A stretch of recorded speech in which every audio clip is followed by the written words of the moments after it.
What's up guys, this is Tim from Inkbird. Today I like to show you what kind of preparations you can do when you are expecting your very first boa litter. This is always a very exciting time, and I can remember how excited you become when you are waiting for your very first boa litter. So with today's video I like to show you a few things that you can prepare, and also a few things, a few hacks, how you can help yourself without looking into the cage every 2 minutes.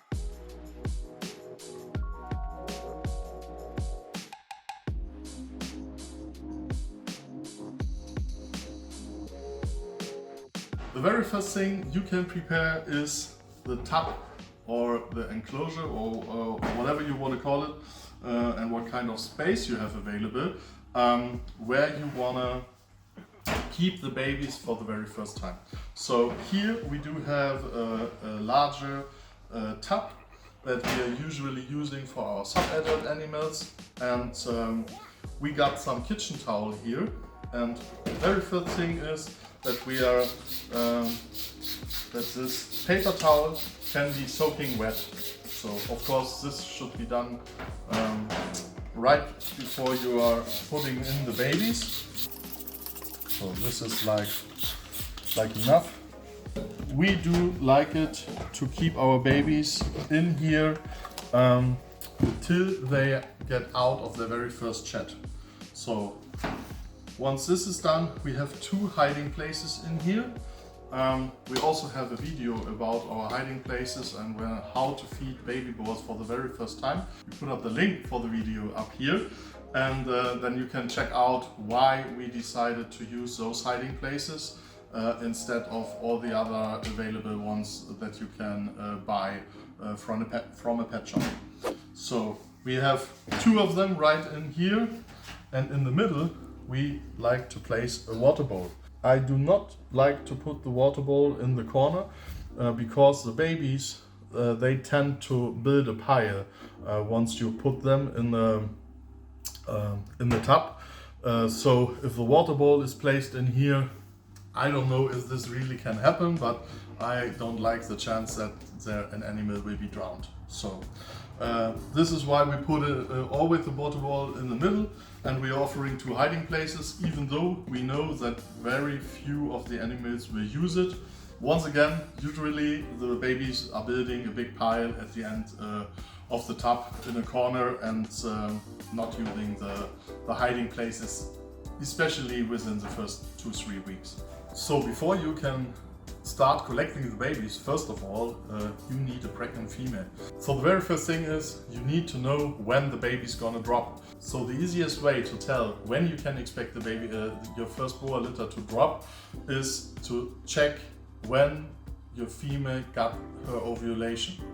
So once you see the ovulation, what usually looks like that the female swallowed a big rabbit, roughly from 1 to 3 days you can see that she's very swollen, and usually after this period it levels out a bit.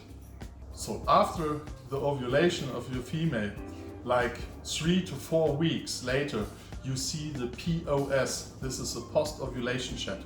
So this is the very first shed, and usually the only shed that your pregnant female gonna have for the next few months.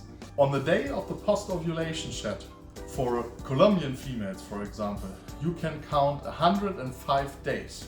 105 days after the post-ovulation shed, you can expect your litter to drop. But of course, the circumstances need to be what the female needs. So what this means is you should provide an extra place where the female can heat up. We have in every single cage, we have an additional heat mat. Usually only pregnant females are using it. So this can definitely be helpful, and this way you can really expect the babies to drop exactly after 105 days. Of course, there are always exceptions, and sometimes it's 115 days, 120 days, but usually there's also some circumstances that have not been ideal, And also by mixing the different localities with each other, it can happen that it is below 105 days. For example, Sonoran animals usually drop their babies after, I believe it was like 98 days, so it's a week earlier. And for bloods, it's like around 95 days. But this can, especially if we are talking about red dragon, so you have also the Colombian blood at play here, it can again take a bit longer.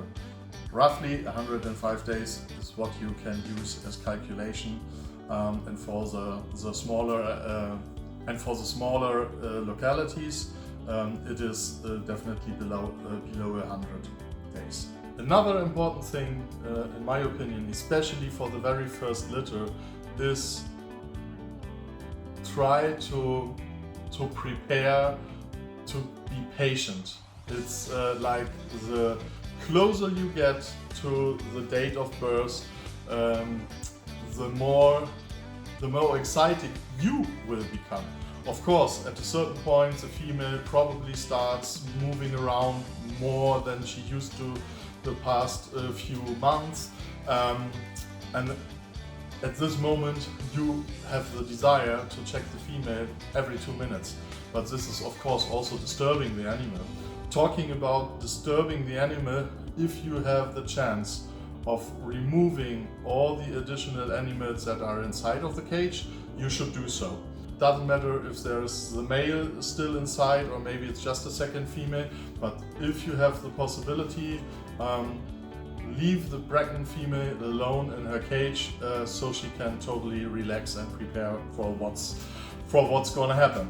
If you like to do yourself a favor and you have the chance, I don't know, maybe it's like a baby phone or whatever, or you are ordering a security cam for this special reasons, put the camera in front of the cage so you can always check what's going on in the cage without always need to disturb the animal itself, like entering the reptile room, switching the lights on, or like looking with a torch.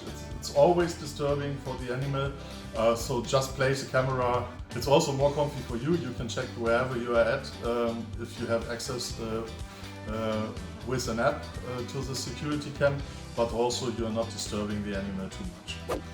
So if you're having the tub ready and prepared, what else you can do is get a bigger box, and especially a higher box, and prepare this one again with a kitchen towel as well, because this will help you collecting the babies more comfortable.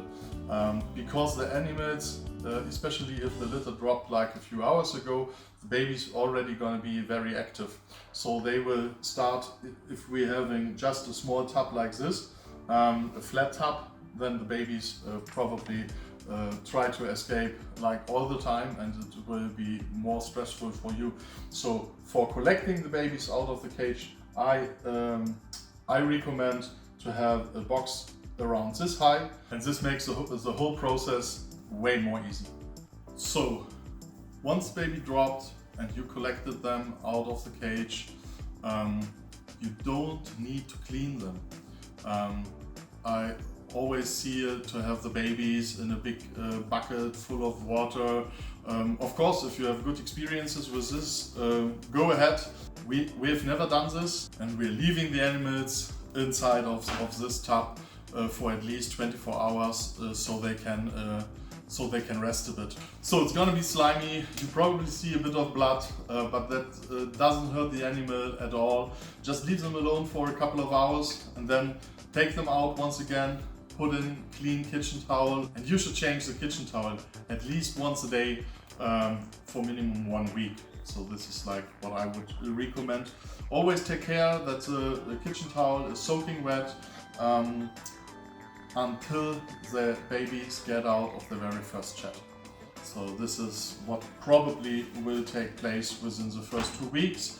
But again, there are always exceptions, especially sometimes you have animals that even after 4 weeks, like the whole litter already got out of their first chat, but there are 1 or 2 animals that still stuck in their first shed, and you can see like this leathery, wrinkly skin that doesn't look good at all.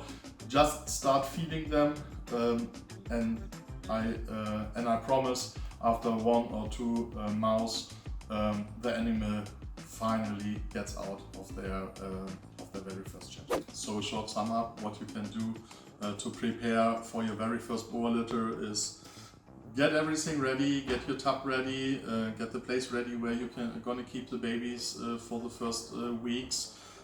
Get a collection box ready, that's definitely gonna help you.